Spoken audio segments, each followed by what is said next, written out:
are probably familiar with our next guest sitting beside me here, TTC spokesperson Brad Ross, but soon saying goodbye to the Transit Commission for a new gig, and it is Chief Communications Officer with the City of Toronto. Never had this job before. This is a brand new position, and it is a big one because when it comes to what the city does, how they communicate, there's a lot of improvement that needs to be done as well. Well, I think the team that is there has done an admirable job, and we can always do better. We can do better at the TTC as well. And so I do look forward to sort of to taking how I've approached communications and talking with the public and with folks like yourself at the TTC, transferring some of that down to the City of Toronto and see how we can do things a little bit differently. The city government touches our lives more than any other level of government, right? You turn on a tap, you flip a switch, you take transit, you call 911, you go to a park, social housing. Those are all municipal services, and they matter a lot. And so I'm really looking forward to getting in there and engaging with the public and telling some of those stories and addressing issues as they arise. Yeah. Now, you will not miss those 5 a.m. calls from people like myself saying, what is going on with Line 1? Right? I'm sure you won't miss that, but you're going to bring that with you to the new job. There will, you know, the TTC is a very operationally focused organization. Public transit is, by its very nature. Things can go wrong at the drop of a hat.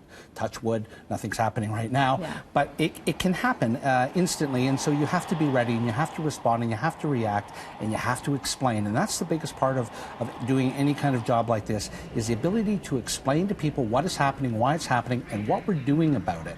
That really turns the temperature down. And I hope to be able to do that at the city as well. When things happen at the city, and things will, inevitably they do, we will be able to step up and explain things and really engage with the public, whether it's online, through the media, or through other forums as well that we perhaps haven't thought of yet. Yeah, and you're going to be working very closely with various departments, of course.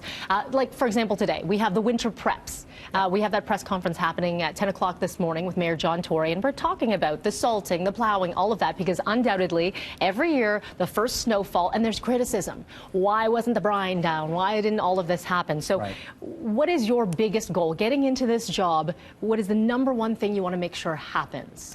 Well, the first thing I have to do, Melanie, is I need to do a lot of listening. I need to meet with the staff in the department, hear them, hear what has worked, what they'd like to try differently, what hasn't worked necessarily. Meet with all the division heads, all the department heads, and counselors. What is it that they're looking for from support? How can we be partners in communicating what's really important, and be supportive in that way, but also strategic in the long run? So, you know, today's a great example. You get out there and tell the public what is happening. I think it's essential, because I guarantee you this afternoon, when there is snow, from the TTC's perspective, there will be complaints about long wait times for buses, and that's going to be because it's snowing, and there's nothing the city can do to stop it. There's nothing the TTC can do to stop it.